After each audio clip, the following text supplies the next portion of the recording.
আসসালামু আলাইকুম রহমতুল্লাহি ওয়া বারাকাতুহু।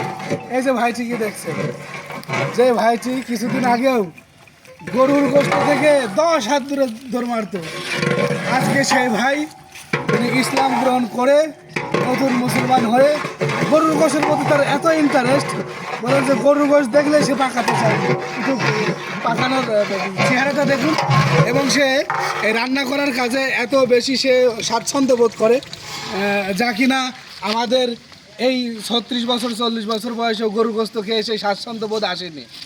আমার ভাইটি অনেক কষ্ট করে ত্যাগ করে ইসলামে এসছে এবং ইসলামকে আঁকড়ে ধরে গরুর গোশতকে রান্না করে মুসলিম ভাইদের খাওয়াচ্ছে, যাতে প্রত্যেকটা ভাই আনন্দে উৎফুল্লিত হয়, আল্লাহ তাআলার কাছে বেশি বেশি খুশি প্রাপ্ত হচ্ছে আমল করতে পারে।